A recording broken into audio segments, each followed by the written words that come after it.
WhatsApp guys, welcome to my channel. আশা করি সকলে অনেক অনেক বেশি ভালো আছো। তো তোমাদের জন্য নিয়ে চলে আসলাম আরও একটা নতুন ভিডিও। আমি তোমাদেরকে রিকোয়েস্ট করব ভিডিওটা শেষ পর্যন্ত দেখবা এবং স্টোরিটা শুনবা। আজকে তোমাদেরকে যে স্টোরিটা বলবো এই স্টোরিটা খুবই কষ্টের। তো you guys, don't waste any more time, let's start আমার টুডেস ভিডিও।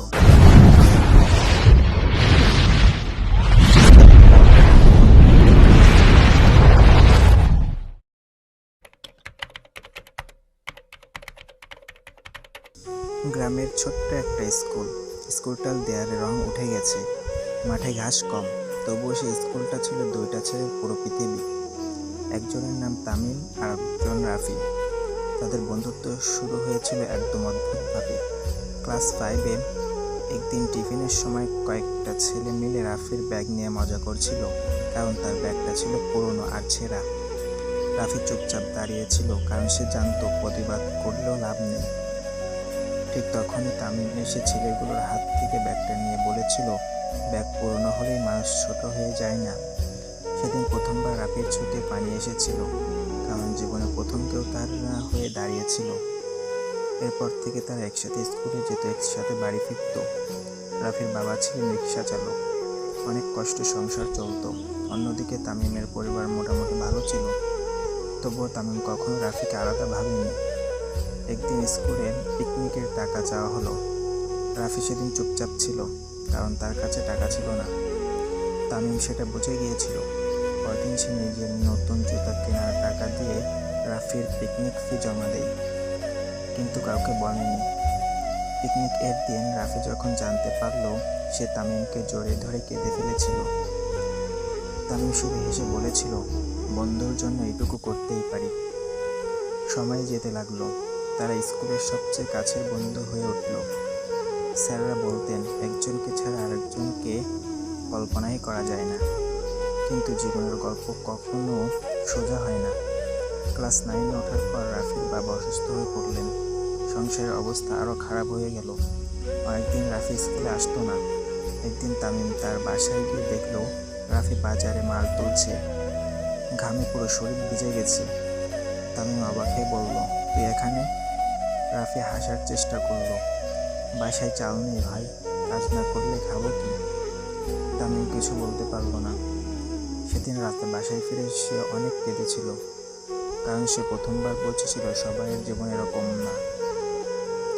তারপরও তার পড়াশোনা চালিয়ে গেল। রাতে একটু সময় পেলেই ফোনে কথা বলতো, মাঝে মাঝে ফ্রি ফায়ার খেলতো। গেমটা তাদের কাছে শুধু খেলা ছিল না, এটা ছিল কষ্ট ভরে থাকার ছোট্ট একটা জায়গা। রাফি সবসময় বলতো, একদিন অনেক টাকা কামাবো ভাই, তোরে নিয়ে বড় শহরে ঘুরতে যাব। তামিম হাসতো, কারণ সে জানতো রাফি স্বপ্ন দেখতে খুব ভালোবাসে। কলেজে ওঠার পর তাদের জীবন পুরো বদলে গেল।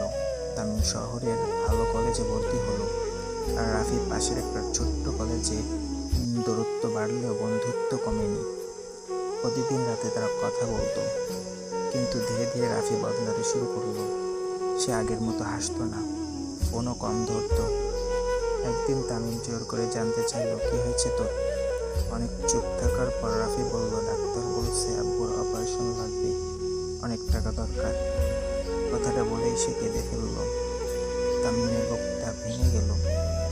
সে নিজের সেভ করা সব টাকা রাফিকে দিয়ে দিল, কিন্তু সেই টাকা যথেষ্ট ছিল না। কয়েক মাস পর রাফির বাবা মারা গেলেন। সেদিন রাফি পুরো চুপ হয়ে গিয়েছিল। কবরের পাশে দাঁড়িয়ে সে শুধু বলেছিল, আমি আর পড়তেছি না ভাই। তামিম তাকে জড়িয়ে ধরে বলেছিল, আমি আছি। কিন্তু কখনো কখনো আমি আছি কথাটা যথেষ্ট হয় না। বাবার মৃত্যুর পর রাফি পড়াশোনা ছেড়ে দিল। সে শহরে চলে গেল কাজের জন্য। যার আগে রাতে শেষবার তামিমের সাথে দেখা করেছিল। দুজন নদীর পাশে বসেছিল অনেকক্ষণ, কেউ কিছু বলছিল না। হঠাৎ রাফি বলল, জানিস, ছোটবেলায় ভাবতাম আমরা সবসময় একসাথে থাকবো। তামিম জোর করে হাসলো, থাকবো তো? রাফি আকাশের দিকে তাকিয়ে বলল, জীবন সবসময় মানুষ যা চায় তা দেয় না ভাই।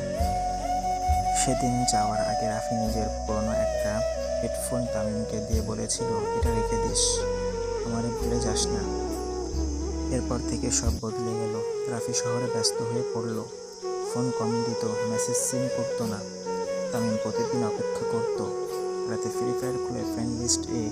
রাফির নাম দেখত, কিন্তু সব সময় অফলাইন। একদিন হঠাৎ অনেক রাতের দিকে একটা আননোন নাম্বার থেকে কল এলো। তামিম ফোন ধরতেই ওপাশে কান্নার শব্দ। একজন বলল, আপনি কি তামিম? তামিম বলল, জি। রাফির অ্যাক্সিডেন্ট হয়েছে। তামিমের হাত কাঁপতে শুরু করলো। সে দৌড়ে হাসপাতালে গেল। হাসপাতালের সাদা বিছানায় রাফি শুয়েছিল, মুখে অক্সিজেন মাস্ক। তামিম তার হাত ধরে কাঁদতে লাগলো। রাফি কষ্ট করে চোখ খুলল, দুর্বল গলায় বলল, ভাই তুই আইসিস? তামিম কাঁদতে কাঁদতে বলল, চুপ কর, কিছু হবে না তোর। রাফি হালকা হাসলো। জানিস, ছোটবেলাটা অনেক সুন্দর ছিল। তারপর ধীরে ধীরে বলল, একটা ম্যাচ বাকি রয়ে গেল ভাই। এটাই ছিল তার শেষ কথা। মেশিনের শব্দ হঠাৎ বদলে গেল, আর তামিমের পুরো পৃথিবী থেমে গেল। আজ 5 বছর হয়ে গেছে। তামিম এখন বড় হয়েছে, কিন্তু এখনো মাঝে মাঝে রাতে সে একা বসে থাকে, পুরোনো হেডফোনটা হাতে নিয়ে। কখনো কখনো ফ্রি ফায়ার ওপেন করে। ফ্রেন্ড লিস্টে এখনো রাফির আইডি আছে, কিন্তু আইডিটা অফলাইন ছিল। তামিম অনেকক্ষণ সেই নামটার দিকে তাকিয়ে থাকে, কারণ কিছু বন্ধুত্ব কখনো শেষ হয় না। মানুষটা চলে যায়, কিন্তু স্মৃতিগুলো সারা জীবন অনলাইন থাকে। তো গাইস, ভিডিওটা এই পর্যন্ত ছিল। আশা করি তোমাদের ভিডিওটা ভালো লেগেছে। যদি ভিডিওটা ভালো লেগে থাকে তাহলে একটা লাইক আর একটা কমেন্ট করে দিও। আর চ্যানেল নতুন হলে চ্যানেলটা সাবস্ক্রাইব করে দিও। তো দেখা হচ্ছে পরবর্তী কোনো ভিডিওতে। ততক্ষণে সবাই ভালো থাকবা, সুস্থ থাকবা। বাই বাই, টেক কেয়ার, আল্লাহ হাফেজ।